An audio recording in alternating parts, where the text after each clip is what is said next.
কাছে সরকারের কাছে আমরা যত উপযুক্ত সহযোগিতা যেন পরিবারকে পুনর্বাসনের জন্য দেওয়া হয়, সে কারণে আমরা দেশজোড়া শ্রমিক জাগরণের চেষ্টা করছি। জুলাই বিপ্লবের শহীদ পরিবারের অভিভাবকের হাতে আমরা কিছু অর্থ সহায়তা তুলে ধরলাম আপনাদের সবারই সাহায্য নিয়ে। আর রাষ্ট্রের কাছে সরকারের কাছে আমরা যত উপযুক্ত সহযোগিতা যেন পরিবারকে পুনর্বাসনের জন্য দেওয়া হয়, সে কারণে আমরা দেশজোড়া শ্রমিক জাগরণের চেষ্টা করছি।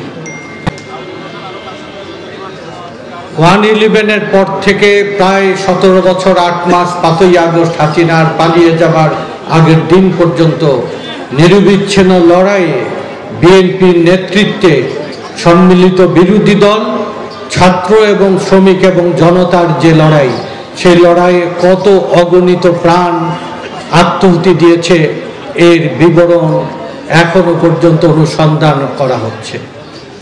এই রক্তাক্ত এই জনপদে মানুষের এই যে জীবন দেওয়া, সেই সব জীবন দেওয়ার পিছনে একটা লক্ষ্য ছিল যে এই অভিশপ্ত ফ্যাসিবাদী হাসিনার পতন মানুষ দেখতে চেয়েছে।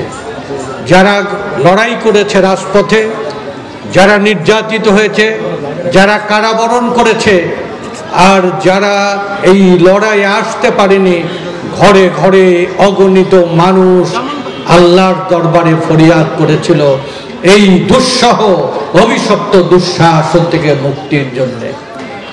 আর এই রকম একটা পরিস্থিতি স্বাধীনতার পরে শেখ মুজিবের শাসন আমলে এমন এক দুঃসহ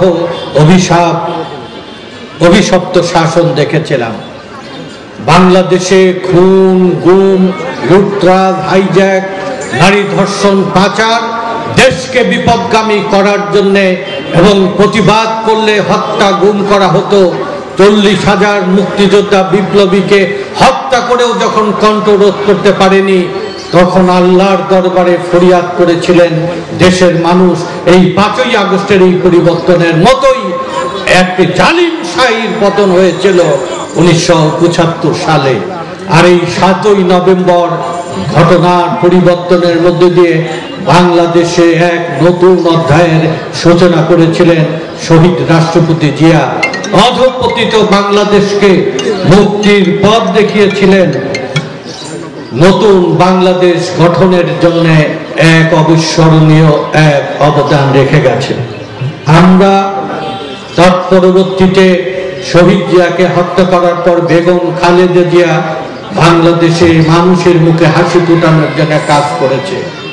ভারতের সহযোগিতায় বিদেশিদের বদলি সরকার, 1/11 এবং হাসিনার এই সরকার বাংলাদেশের স্বপ্নকে লুটে পুটে খাওয়ার জন্য যে দুঃসহ অভিশপ্ত শাসন কায়েম করেছিল, এই অভিশপ্ত শাসনে এই 1/11-এর 2 বছর এবং হাসিনার এই 15 বছর 8 মাসে বাংলাদেশ থেকে প্রায় $100 বিলিয়ন অর্থ পাচার করার কারণে বাংলাদেশের মানুষের মুখের হাসি লুটে পুটে নিয়ে গেছে আওয়ামী এই লুটেরারা।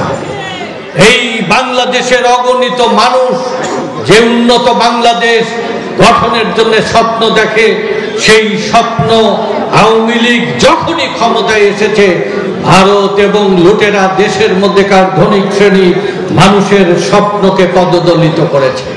এই পদদলিত স্বপ্নকে ফিরে পাবার জন্য বাংলাদেশে লড়াই হয়েছে। এই লড়াইয়ে 10 সহস্রাধিক মানুষ জীবন দিয়েছে, বিএনপি সহ সকল বিরোধী দলের। আর 1 মাসের লড়াইয়ে জুলাই অভ্যুত্থানে প্রায়